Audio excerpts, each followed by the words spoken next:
오늘 저와 여러분에게 주신 하나님의 말씀은 구약성경 에스겔서 15장 1절에서 8절입니다. 우리가 에스겔 선지서가 그리스도인들에게 이렇게 익숙한 분량은 굉장히 많은데 익숙한 서신은 익숙한 성경책은 아니기 때문에 말씀을 이해할 때 조금은 복잡함을 가지고 있는데 오늘 15장의 말씀도 그와 비슷한 것 같습니다. 그래서 15장 말씀을 우리가 조금 더 잘 이해하기 위해서 이 짧은 시간에 그거 뭐 다 할 수는 없습니다만 우리가 에스겔서 한번 1장을 한번 펴보시기 바랍니다. 에스겔서 지금 15장을 펴셨을 테니까 앞으로 가면 1장이 나오겠죠. 설마 뒤로 가겠어요? 그러니까 앞으로 이렇게 해보시면 1장이 있습니다. 1장 1절과 2절에 보면 이제 뭐 신학적 연구와 검토 논쟁이 많은데 그런 걸 우리가 뭐 다 내려놓고 거기에 어떻게 보면 지명이 있고 그 다음에 시간이 있습니다. 이제 지명은 그발 강가라고 하는 겁니다. 그발이라고 하는 강이 있는데 그 강가에 그 다음에 사로잡힌 자 중에 그러니까 지금 에스겔 선지자가 그발 강가에 앉았는데 포로로 끌려왔다는 겁니다. 그리고 이제 성경을 더 보면 2절에 여호야긴 왕이 사로잡힌 지 5년 그달 초닷새. 이제 요걸 우리가 좀 놓고 이제 우리 에스겔서 15장을 이해하기 위해서 미리 확인해 보는 건데 우리가 지금 오후 예배 시간에 열왕기하 말씀을 보고 있잖아요. 열왕기하 24장에 가면 끝 정도에 가면 남왕국 유다가 멸망하는 이야기가 등장합니다. 이제 북왕국, 즉 남쪽과 북쪽으로 나뉘어서 분단된 이스라엘이 이제 북쪽은 이미 망했고 그 다음에 남왕국 유다가 아직 망하고 있지 않았는데 그 남왕국 유다에 어떻게 보면은 백성들이 다 존경하고 다 인정하고 그래서 정당한 왕위 계승에 의해서 왕이 되었던 그 왕이 누구냐면 여호야긴이에요. 그 다음에 이제 시드기야가 나오는데 시드기야는 사실은 어떻게 보면 점령했던 바벨론이 꼭두가시로 세우는 왕이니까 엄밀히 따지면은 정통성을 가지고 있는 왕은 아니니까 실질적 왕으로 마지막이 여호야긴이에요. 그리고 여호야긴이 이제 포로로 끌려가게 됩니다. 바벨론 땅으로. 그러니까 사실은 나라가 망한 거예요, 이미. 우리 역사에도 이런 게 있어요. 그렇죠. 우리가 일제의 그 침략을 받았을 때 갑자기 어느 날 나라가 망한 게 아니고 망할 과정들이 있었어요. 그리고 마침내 주권을 모두 상실하고 나라의 이름도 상실하는 때가 오지요. 예수님께서 인간의 몸으로 이 땅에 오시기 전, 즉 주전 597년에 이런 일이 일어나요. 그래서 지금 오늘 에스겔서에 보면은 5년 됐다 그러지 않습니까? 597년에 이런 일이 일어나고 그 다음에 5년이 지나고 에스겔 선지자가 하나님의 음성을 듣고 그리고 5년 있는 587년에 완전히 망합니다. 근데 여러분 우리가 여기서 기억해야 될 것이 있어요. 늘 이 말씀이 나올 때마다 연도를 짚어가면서 이야기하는 이유가 있는데 이스라엘 백성이 남북으로 분열됐잖아요. 그리고 북왕국 이스라엘이 주전 722년에 아수르라고 하는 나라에게 망해버려요.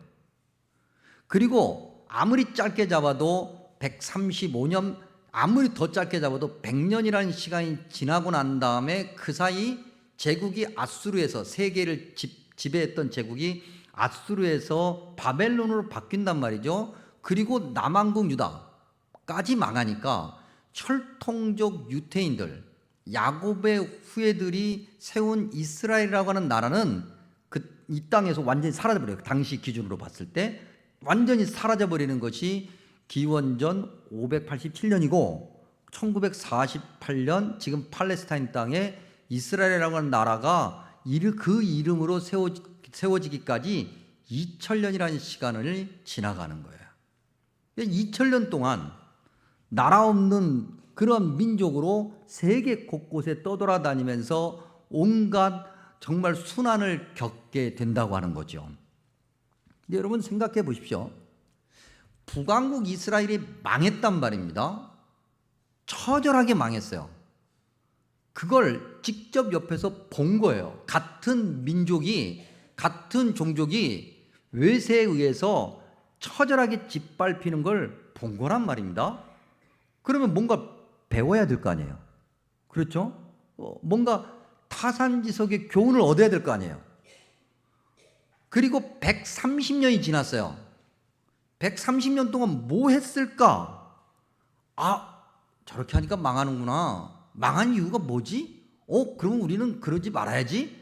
그래서 다시 우리의 혈통을 지키고 우리의 나라를 지키고 우리의 민족을 지켜야지, 이래야 되는데 그러지 않았다고 하는 거예요. 130년이 너무 길었나 봐. 아마도 북왕국 이스라엘이 망하고 한 1, 2년, 3, 4년은 아마도 뜨거라, 우리도 이러면 안 되지, 그랬을지도 모르겠어요. 성경을 보니까 또 그런 흔적이 있어요. 그런데 시간이 오래 지나거든요.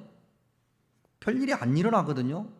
에이, 뭐 괜찮네, 별일이 없잖아. 영적으로 나태해진 거죠. 태만해진 거죠. 하나님의 은혜가 있고 하나님께서 그만큼 기다려 주셨고 하나님께서 그만큼 온전한 회복을 그렇게 할 수 있는 기회를 주셨는데 이 혈통적 야곱의 후예들이 그걸 너무 무시해버린 거예요. 하나님의 은혜의 시간을 무시했다고 하는 거죠. 그래서 결국 그들이 완전히 멸망하게 돼요. 그리고 이제 포로로 끌려가서 남의 나라 땅에 앉아 왜 망했는가를 돌아보죠. 하나님의 음성을 듣습니다. 왜 망했는지 하나님이 말씀해 주시고 앞으로 무슨 일이 일어날지를 말씀해 주시며 어떻게 해야 되는지, 이 망한 잿더미에서 어떻게 해야 다시 일어날 수 있는지를 하나님께서 말씀하고 계시는 것이 에스겔 선지서예요.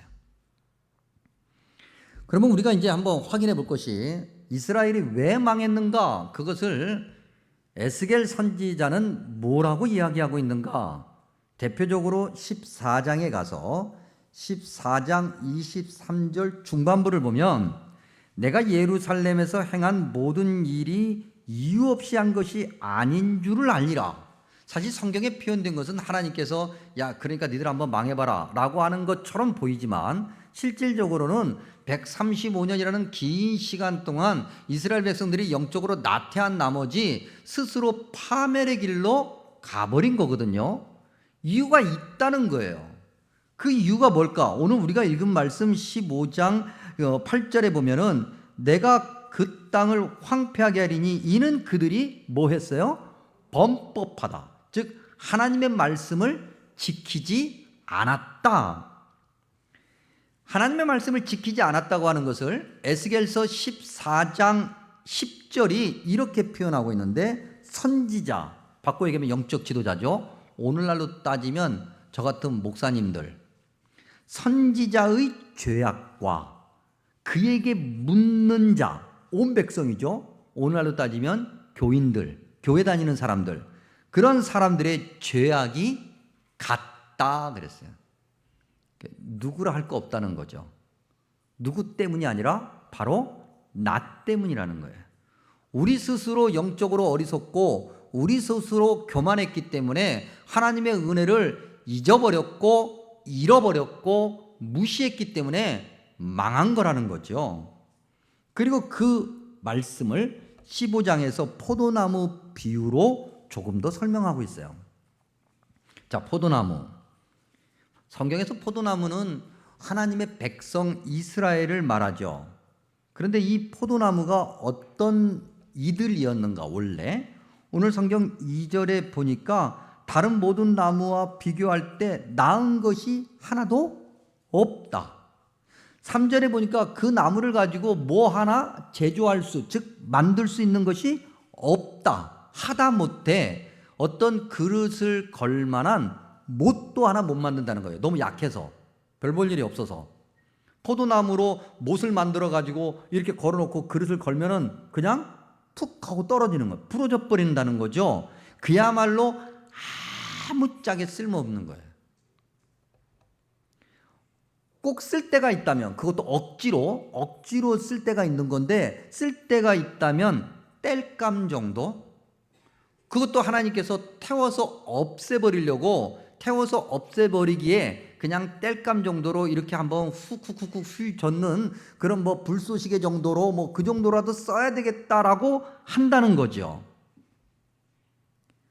이스라엘 백성들, 야곱의 후예들, 이 유태인들, 혈통적 유태인들을 이런 어떤 아무짝에 쓸모없는, 원래 그들이 그랬다고 하는 것을 지금 본인들 스스로 고백하고 있는 거예요. 그런데 이 말씀이 에스겔 선지서에 처음 나오는 건 아니에요.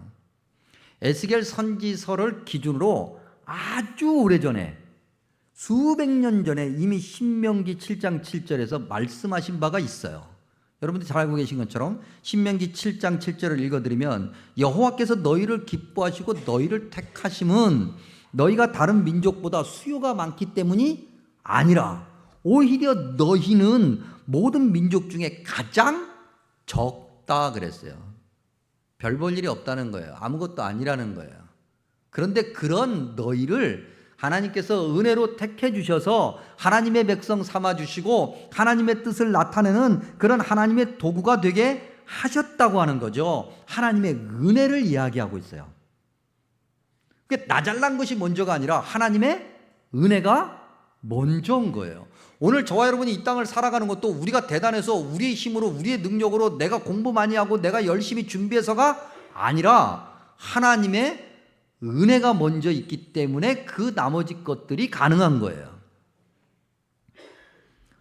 오늘 말씀을 여기까지 보다 보니까 오늘의 대한민국과 한국교회, 그리고 오래전 조선이라고 이름했을 때와 그 조선을 찾아 이 땅에 첫 발을 내디딘 선교사들을 생각하지 않을래야 않을 수 없죠. 여러분, 이 말씀은 수십 번, 수백 번, 수천 번 강조해도 지나치지 않아요. 우리가 절대 잊어서는 안 되는 것. 개신교를 기준으로 해서 최초의 우리나라에 선교사로 들어왔던 대표적인 4명, 알렌, 언더우드. 언더우드는 여러분들이 많이 익숙할 거예요. 연세대학하고 관련이 있잖아요. 아펜젤러, 스크랜턴. 1880년대 말에 이들이 인천, 제물포항이죠. 인천을 통해서 한국 땅에, 조선 땅에 들어옵니다. 그때 조선은 어떤 나라였을까? 이미 다 기울어진 나라예요. 여기 치고 저기 치고, 한반도 안에 우리가 뭐 역사책을 통해서 수없이 배웠던 거예요. 수많은 당시 세계 강국들이 다 한반도 안에 들어와서 여기 조금 저기 조금 어떻게든지 많은 것을 뺏어가려고 하는 그때, 그래서 여기서 치면 저쪽 가서 눈치 보고, 저기서 치면 이쪽 가서 눈치 보고, 여기서 힘들 것 같으면 저쪽에 가서 도움을 얻으려고 하고, 저기서 힘들면 이쪽 가서 도움을 얻으려고 했던, 이쪽 저쪽 힘이 좀 있다라고 하는 나라에 그저 기웃거리던 그런 때, 그런 와중에도 지독하리만큼 미련한 사대주의에 빠져서 그냥 그런 논리와 주장으로 서로 싸우던 그때, 사대문 안에 정말 지저분해서 길을 제대로 갈 수 없을 정도로 그렇게 지저분하고 정리정돈이 안 돼 있고 복잡하고 아무것도 없었던 그 조선이라는 나라에 선교사들이 복음을 들고 와요. 우리 민족이 이 나라에 기대해 봤더니 이 나라도 자기 이익이 있으니까 뭐 도와주는 척하는 거고, 저 나라에 기대해 봤더니 저 나라도 자기 이익이 있으니까 뭔가 도와주는 척할 뿐이지 실질적으로 믿을 놈이 없더라. 그런데 복음을 들고 선교사들이 찾아와 진정한 의지의 대상, 구원의 대상, 우리의 유일한 구세주가 하나님이심을, 삼위일체 하나님이심을 이야기하고 우리 민족이 삼위일체 하나님을 바라보기 시작하죠. 성경과 똑같아요, 여러분. 당시 이스라엘 백성들이 아수르의 눈치 보다가, 바벨론의 눈치 보다가, 그러다가 결국 망해버렸단 말이죠. 하나님의 백성들이에요. 하나님을 바라보고 하나님을 의지해야 되는데 힘이 있는, 세상에 힘이 있는 아수르 눈치 보고 바벨론 눈치 보다가 망해버렸단 말이죠. 포도나무만도 못했던 조선이라는 나라에 개신교 최초 선교사들이 발을 내딛고, 그리고 150년, 사실은 100년이 채 안 돼서 오늘의 대한민국 같은 백향목이 되었어요. 철저히 하나님의 은혜죠. 뭐 이리저리 아무리 따져도 뭐 우리가 스스로 이야기합니다. 뭐 이렇게 짧은 기간 동안에 온갖 정말 나라를 잃었던 그런 슬픔, 그 다음에 전쟁의 어떤 폐허, 그런 모든 것들을 딛고 이렇게 짧은 시간에 부강한 나라가 된 것은 대한민국밖에 없다고 우리가 서로 자랑하고 뭐 대단한 것처럼 이야기하고 우리 민족이 뭐 우수하기 때문에, 여러분 다 우수해요. 우리끼리 하는 얘기니까 우리 민족이 우수하다고 그러지 다 우수하다고요. 다 우수해요. 근데 그렇게 이야기하면서 우리가 뭔가 대단한 것처럼 이야기하지만 사실은 복음의 능력을 의지했던 우리 믿음의 선배들의 기도로, 우리 어머니들의 기도로 오늘의 대한민국이 있는 거예요. 근데 오늘 대한민국의 영적 상태는 어떤가? 한국교회의 영적 상태는 어떤가 말이죠. 여러분 지난주에도 말씀드렸습니다만 지난주 예배 드리고 이제 노회 일 때문에 목사님들 몇 분 만나니까 동일한 걱정 아닌 걱정, 걱정 아닌 걱정이라고 얘기하는 이유는 뭐 걱정한다고 해서 바뀌지 않으니까. 근데 그게 뭐냐면 추석 연휴가 너무 길어. 이게 앞뒤로 연차 쓰면은 우와 이건 뭐 어마무시해요. 그러니까 벌써 전부 다 우리의 젊은이들이 엉덩이가 들썩들썩해서 비행기 표가 천정부지로 올랐고, 이거 다 물론 우리 놀러 갈 수 있어요. 예수님 믿는 사람이라고 해서 놀러 못 가고 어디 못 가고 그런 거 아니에요, 여러분. 다 갈 수 있어요. 그런데 생각이 어디 있냐고요. 우리의 영적인 마음이 어디에 있느냐는 말이죠. 우리에게 1번이 어디냐는 거예요. 여러분 선교학에서 예수님을 믿는 전체 그 어떤 집단, 어떤 나라, 어떤 종족의 전체 인구의 예수님을 믿는 그 퍼센테이지가 3%가 안 되면 미전도 종족으로 분류해요. 근데 우리나라가 지금 현재 30대부터 시작해서 20대, 10대까지가 예수님을 믿는 비율이 3%가 안 돼요. 이미 그들은 미전도 종족이 되었어요. 그리고 통계에 의하면 그 나머지 3% 중에서 50%는, 즉 오늘 우리 교회도 예외 아닌데 중고등부 학생들을 이야기할 때 그 3% 중에서 50%는 예배 시간에 늦어요. 그리고 늦게 와서 뭐 할까요? 자. 아주 잘 자.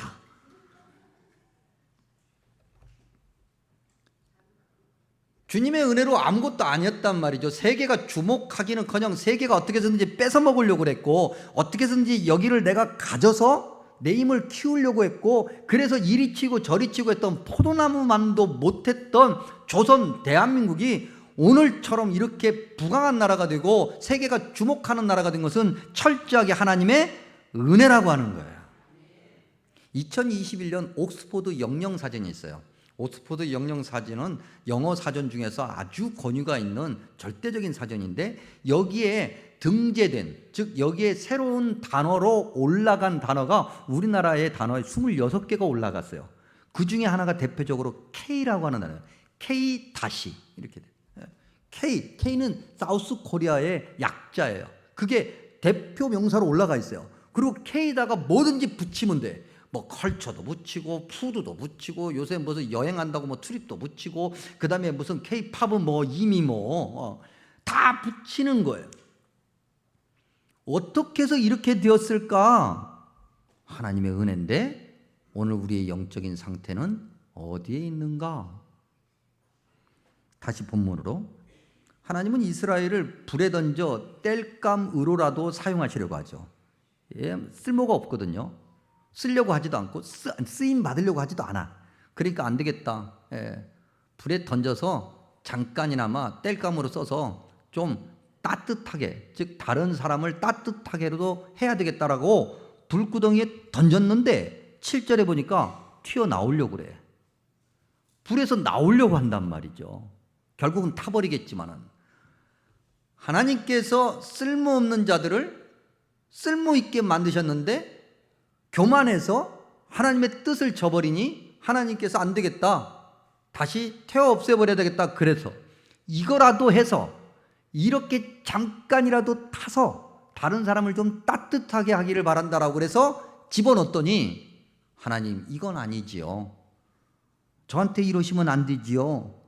하나님, 내가 언제 땔감으로 쓰임 받겠다고 그랬습니까? 하나님이 이러시면 안 됩니다. 내가 이러려고 하나님을 믿은 건 아니잖아요? 라고 하면서 그 불에서 다시 나오려고 한다는 거예요. 불순종이죠. 지독한 교만인 거예요. 여러분, 에스겔 시대에 예배가 없었던 게 아니에요. 에스겔 시대에 예배당이 있었고 예배를 집례하는 목회자들이 있었고 예배를 드리는 예배 성도들이 있었고 그 다음에 성경이 있었고 성경 말씀을 전하는 강론가들이 있었어요. 없었던 것이 아니에요. 마치 오늘처럼 여전히 설교하는 목사들이 있고 여전히 예배를 드릴 수 있는 예배당이 있고 예배를 드리러 오는 그리스도인들이 있었단 말이죠. 똑같이 예배가 있었는데 왜 이들은 망했을까? 주인이 자기인 거예요. 예배를 드리면서도 내가 주인인 거예요. 하나님 말씀을 들으면서도 내가 주인인 거예요. 내가 주인이 돼서 하나님은 내가 원하는 걸 들어주셔야 되는 분이에요. 그래서 우리가 그런 얘기 종종 하잖아요. 교회 오래 다니고 신앙생활 열심히 하고 내가 아무리 기도해도 하나님은 내 기도도 안 들어주시고 야, 실망이 그지없다. 우리는 절대 그러면 안 돼요, 여러분. 우리의 기도를 하나님은 항상 들어주셔요. 안 들어주신 적이 한 번도 없어요. 그런데 문제는 우리가 다른 곳을 바라보기 때문에 그런 거예요. 그 지독한 고집과 교만 때문에 14장 10절 그대로 영적인 지도자인 선지자부터 시작해서 그들에게 묻는 온 교인들까지 모두가 다 교만하기 때문에 파멸의 길로 간다. 그런 영적 상태에 있는 하나님의 백성에게 하나님께서 대적하시겠다 그랬어요. 여러분, 이 대적한다라고 하는 말을 글자 그대로 표현하면 나의 얼굴을 그들 앞에 놓겠다 이런 얘기거든요. 이걸 좀 비유로 설명하면 여러분, 범죄자가 경찰서에 끌려가면 이제 조사관들이 경찰관들이 앉아서 이제 범죄자들을 신문하죠. 신문하는데 자꾸 딴 얘기하고 거짓말하고 자꾸 그런단 말입니다. 그러면 여러분들이 드라마나 이런 데서 아니면 일상에서도 한 번쯤 보신 적이 있는데 어떻게 합니까? 책상을 딱 치면서 나를 봐, 나를! 내 눈을 똑바로 보고 얘기해! 그런 얘기하는 거 보신 적 있죠? 그런 얘기를 해보신 적도 있나요? 자녀들을 키우는데 자녀들이 슬슬 거짓말하고 그러면은 너 이놈 자식 똑바로 가지고 엄마 눈 똑바로 쳐다보고 얘기해! 아빠 눈 똑바로 쳐다보고. 그런 적 없나요? 마치 그런 거예요. 그런 걸 얘기하는 거예요, 지금.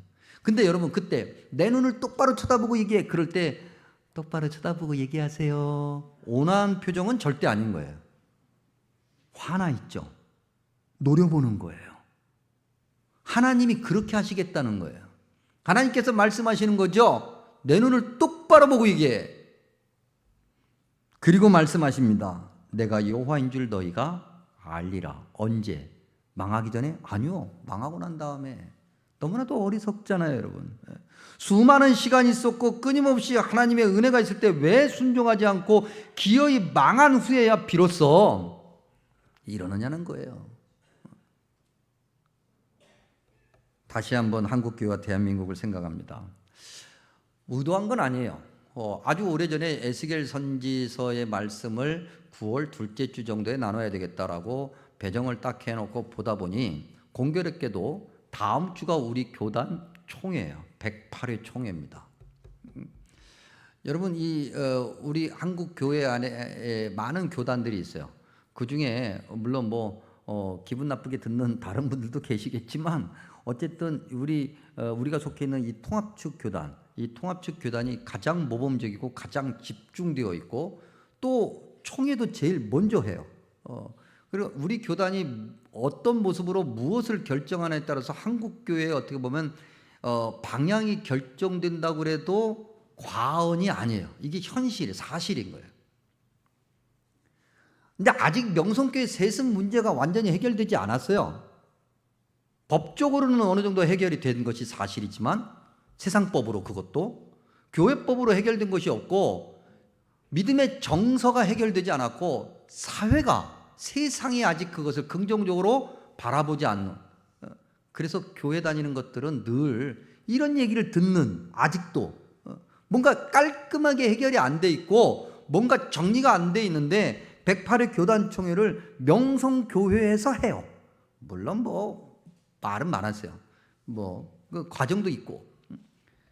근데 그것이 잘된 결정이든 잘못된 결정이든 지금 우리가 엎드려서 기도해야 되는 것은 그 과정이, 그 총회 기간이 하나님의 영광이 되어야 하는데, 모르겠습니다. 인간적인 또 다른 교만이고 또 다른 걱정이고 또 다른 그 어떤 것인지는 모르겠지만 기도해야 될 제목인 것은 분명하다고. 우리가 혹여라도 하나님의 은혜를 잊어버리고 잃어버리고 그저 교만에 빠져서 그저 그렇게 세상을 향해서 우리가 뭐 잘못했는데 라고 큰소리 칠 일이 아닌 듯 싶은데, 하나님의 은혜를 잊어버리고 쓸모없는 포도나무만도 못했던 그러한 우리를 하나님께서 이렇게 복을 받는 민족으로 세워주셔서 강국으로 만들어주셨는데, 오늘 교회가 영적인 자리를 잘못 잡아서 영적인 모습을 잘못 가져서 우리 교회 다니는 저와 여러분 한 사람 한 사람이 그리스도인다운 모습을 제대로 가지지 못해서 세상을 향해서 그리스도의 영광을 땅에 떨어뜨리고 우리 스스로 파멸하는, 멸망하는 어리석은 일을 만들지 않을까, 여호와 하나님께서 우리를 향해서 대적하시지 않을까, 그때야 비로소 우리가 여호와 하나님을 안다라고 고백하는 어리석은 자가 되지 않을까 심히 두렵단 말이죠. 2절에 보면 숲속의 여러 나무 가운데 포도나무다 그랬습니다. 원래 포도나무는 숲속의 여러 나무와 함께 있었던 거예요. 그런데 여러 나무와 함께 숲속에 있다 보니까 늘 치여. 다른 나무들을 보니까 막 쭉쭉 뻗어가지고 너무 멋있어. 근데 이 포도나무는 말이죠, 밑에서 놀아요. 그것도 말이죠, 가지가 조금 쭉 뻗은 것도 아니에요. 왜 그런 거 있잖아요. 키 작아도 비율 좋은 분. 왜 날 쳐다봐요? 이건 긍정적인 의미로 쳐다보시는 거예요? 부정적인 의미로 쳐다보시는 거예요? 긍정적으로 쳐다보셨다고 해서 감사합니다. 그래도 제가 그걸 받아들이지는 않아요. 내가 비율이 좋지는 않아요. 어쨌든 포도나무는 늘 그게 불만이었던 거예요. 그래서 이야기하는 거죠. 나도 좀 저렇게 쭉 뻗은 나무가 되었으면 좋겠다. 나도 건축에 쓰이는 제목이 될 수 있다. 그래서 그들처럼 나도 어떻게든지 해보겠다라고 포도나무가 길을 써요. 그런다고 포도나무가 백향목이 돼요? 아니거든요. 포도나무가 그렇게 집을 지을 수 있는 그러한 제목이 될 수 있어요? 절대로 안 돼요. 그러면 포도나무가 그런 나무들과 경쟁하면서 승리할 수 있고 그 나무들이 부러워할 수 있는 게 뭐냐는 거죠. 뭐겠어요? 포도 열매를 맺으면 되는 거예요. 다른 나무는 포도 열매를 못 맺거든요. 우리 집에 아침에 포도 있었는데 포도를 못 먹고 와가지고. 얼마나 맛있어요, 여러분. 다른 나무가 다른 세상에 아무리 그래도 결국에서는 뭔가가 마지막 순간에 부족한 것이 있어요. 자, 세상에서 그렇게 큰 소리 치고 떠들고 다녀서 집에 왔는데 여전히 뭐가 부족해. 그래, 포도 열매, 그 포도 한번 맛보면 좋겠다. 어디로 가야 되지? 저 포도나무에게 가서 포도 열매 좀 달라고 해야 되겠다. 이래야 된다는 거죠. 그런데 그 포도나무가 포도 열매 맺을 생각은 안 하고 그렇게 나도 그렇게 당신들처럼 그렇게 되겠나라고 하면 이건 그야말로 아무짝에 쓸모없고 1% 가능성조차도 사라져버리는 건데, 오늘 한국교회가 그러지는 않는가. 교회가 뭐 세상과 견주어서 뭘 어떻게 하겠어요? 오늘 교회가 세상을 끌고 와야 되는데 세상을 따라가 버리는 바람에 세상의 화려함, 힘, 권력, 돈 이런 거 교회가 따라다니고 예수님 믿는 사람들이 그런 거 부러워하고 몸은 예배당에 있고 하나님 말씀을 듣는데도 세상 방식대로 사는 것이 절대적인 가치인 거냐, 그렇게 예배 끝나고 나와서 그렇게 살아버리니까 세상이 교회를 향해서 먹을 게 없는 거예요. 찾아올 게 없어요. 교회는 세상이 절대 줄 수 없는 그 달콤한 열매를 주면 되는데 그 열매를 맺지 못하고 세상 따라간다고 정신이 없이 바쁘면 그거 어디다 쓰겠냐고요. 우리가 세상 걸 다 누릴 수 있고 세상 걸 다 즐길 수 있고 그렇지만 주님께서 야 열매가 뭐냐라고 말씀하실 때 열매가 여기 있습니다. 그래 이 열매로 세상에서 갈증하고 있는 사람들에게 먹여라 라고 하실 때 그 열매가 필요한 건데 열매가 없으면 뭘 어떻게 해야 되냐는 거죠. 세상이 비웃죠. 너희들이나 잘해라. 그리고 세상이 비웃는단 말입니다. 근데 오늘 이 말씀을 에스겔서에서만 얘기하신 건 아니에요. 성경 곳곳에서 얘기하셨거든요. 오늘 이사야서 5장에 기록되어 있는 말씀 두 구절을 읽어드리면서 말씀을 마치면 이사야서 5장 2절 내가 땅을 파서 돌을 제하고 극상품 포도나무를 심었도다. 그 중에 망대를 세웠고 또 그 안에 술틀을 팠도다. 좋은 포도 맺기를 바랐더니 들포도를 맺었도다. 그리고 7절에 보면 무릇 만군의 여호와의 포도원은 이스라엘 족속이요 그가 기뻐하시는 나무는 유다 사람이라. 그들에게 정의를 바라셨더니 도리어 포악이요 그들에게 공의를 바라셨더니 도리어 부르짖음이었도다. 주님께서 주신 귀한 말씀 마음에 새기는 저와 여러분 되시기 바랍니다. 기도합니다. 좋으신 아버지 하나님, 귀한 말씀을 들려주시고 오늘 우리의 믿음의 자리를 되돌아보며 우리가 어떠한 믿음으로 살아가야 되는지 다시 한번 확인하게 하시니 감사합니다. 주님, 아무짝에 쓸모없는 우리를 주님 백성 삼아주시고 오늘의 대한민국이 있게 하시니 감사합니다. 이제 아버지 하나님, 주님의 그 귀한 은혜를 잊어버리고 잃어버리고 무시해서 쓸모없는 자가 되지 않도록 주님 간절히 소망하오니 지켜주시고 인도하여 주시옵소서. 아버지 하나님, 열매 맺기를 소망합니다. 주님이 원하시는 열매 맺게 하시고 그 열매가 세상의 위로가 되게 하시고 희망이 되게 하여 주옵소서. 예수님의 이름으로 간절히 기도하옵나이다. 아멘.